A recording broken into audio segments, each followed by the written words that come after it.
যারা এখনো পর্যন্ত চন্দ্রমল্লিকা লাগাননি, যারা এখনো চিন্তা করছেন যে চারা এখনো রেডি হয়নি, বা আমি এর আগে কিছুদিন আগে একটা চারা কি করে আপনারা বসাবেন তার ডিটেলস একটা ভিডিও আপনাদের দিয়েছিলাম, আপনারা প্রত্যেকে হয়তো সেটা দেখেছেন।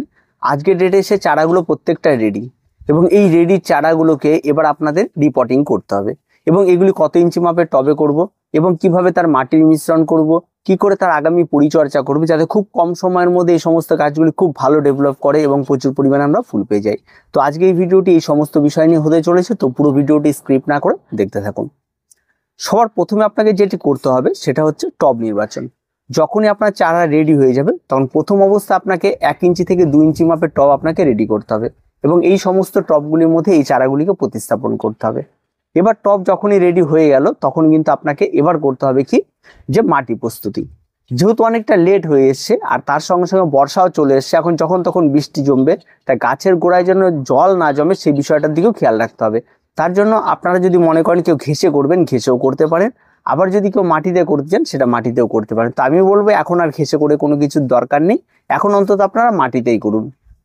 আর এই মাটির মিশ্রণটির জন্য আপনাদের ব্যবহার করতে হবে 50% বালি, আর তার সঙ্গে আপনারা 20% মাটি নেবেন, আর বাকি 30% আপনারা নর্মাল কম্পোস্ট সার নেবেন। কম্পোস্ট সারের মধ্যে যেটা গোবর সার হতে পারে, ভার্মি কম্পোস্ট হতে পারে, এগুলি হলেই যথেষ্ট, আর করুন তেমন কিছু লাগবে না। এই প্লেন একটা মাটির মিশ্রণ তৈরি করুন। তৈরি করে এই মাটির মধ্যে সামান্য পরিমাণ অ্যান্টিফাঙ্গাল অবশ্যই যোগ করবেন, বা যদি আপনারা যোগ না করে পরবর্তীতে যখন গাছের গোড়ায় জল দেবেন তখন দিলেও হবে। এবার টবটিকে ভর্তি করে এবার চারাটিকে বসাতে হবে। চারাটি যখন আপনারা বসাবেন তখন সবসময়ের জন্য সরাসরি যে বালির পাত্র থেকে টেনে তুলবেন সেটা কখনোই করবেন না।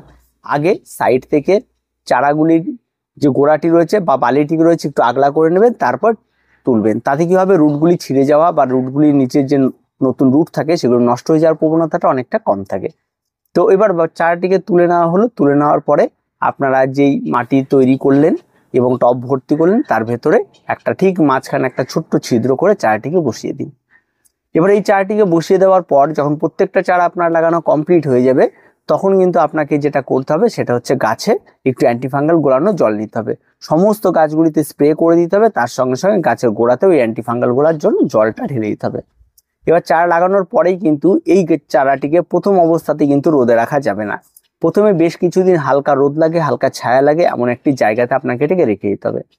তারপরে যখন দেখবেন গাছটি পুরো সেট হয়ে গেছে, নতুন পাতা ছাড়তে শুরু করেছে, নতুন ডাল দেখা যাচ্ছে, তখন তাদের জন্য এবার সম্পূর্ণ সূর্যালোক লাগে এমন একটি জায়গা আপনারা পছন্দ করুন। আর এবার থেকে কিন্তু আপনার শুরু হবে মেন পরিচর্যা আর মেন খাবার। এবার যখনই আপনার গাছ সূর্যালোকে চলে গেল, গাছ সেট হয়ে গেছে, তখন প্রথম দিনে আপনাকে গাছে খাবার প্রয়োগ করতে হবে। আর আমি যেগুলো লাগাইছি এগুলো পন্টুরে ভ্যারাইটির গাছ, এবং আপনার যদি অন্য ভ্যারাইটির হয় তাতেও কোনো অসুবিধা নেই। তো প্রথম দিন আপনাকে যেটা করতে হবে, সর্বপ্রথম ডোজটি 1 লিটার জল নেবেন, তার মধ্যে আপনারা 2 গ্রাম আপনারা এনপিকে 20-20-20 আপনারা গোলাবেন, এবং তারপরে সেটাকে গুলে নিয়ে আপনারা গাছের গোড়ায় আপনারা 100 ml করে প্রত্যেকটা গাছের গোড়ায়, যেহেতু ছোট টব 100 ml এর বেশি কিন্তু দেবেন না, প্রত্যেকটা টবের গোড়ায় আপনারা দিয়ে দেবেন। ঠিক তার 7 দিন পর আবার আপনারা 1 লিটার জল নিয়ে তার মধ্যে এনপিকে 12-61-0 সেটা আপনারা গুলে নেবেন।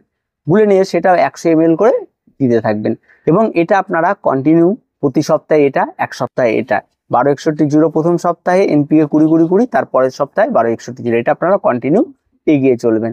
এবার এগিয়ে চলার পরে বেশ কিছুদিন পর দেখবেন গাছে ডালপালা ছাড়তে শুরু করেছে। তার জন্য প্রয়োজন অনুযায়ী আপনাকে সেই সময় কিন্তু আপনাকে ব্যবহার করতে হতে পারে, এখানটায় আপনার অ্যান্টিফাঙ্গাল স্প্রে করতে হতে পারে, তার সঙ্গে পেস্টিসাইড স্প্রে করতে হবে। প্রয়োজন অনুযায়ী যা যা প্রয়োজন সে সমস্ত কিছু কিন্তু আপনাকে স্প্রে করতে হবে, এবং তবেই কিন্তু গাছগুলো অনেক বেশি ভালো হবে। এবার তারপরে যখন গাছটা একটু বড় হবে, রিপোর্ট করার সময় হবে, তখন অবশ্যই আপনাদেরকে আরেকটি ভিডিও দিয়ে আমি আপনাদের জানিয়ে দেবো যে কি করে এই সমস্ত গাছগুলিকে রিপোর্ট করবেন, কি করবেন তার সমস্ত কিছু। তো আজকে এই পর্যন্ত ছোট্ট ভিডিও হলে ইনফরমেটিভ ছিল, যারা এখনো পর্যন্ত করেনি তাদের জন্য কিন্তু ভীষণ উপকারে আসবে। আর বিশেষ করে এই যে চারাগুলি তৈরি করা হয়েছিল এবং চারাগুলি বসানো হয়েছিল, আজকের এসে চারা সবগুলো রেডি হয়ে যায়, কি করে বসাবেন সেটা কিন্তু আমি আগে একটা ভিডিওতে আপনাদের দেখিয়ে দিয়েছি, এবং সেই টপটি থেকে আমি চারাগুলি কিন্তু তুলছি। তার কিছু বলার নেই।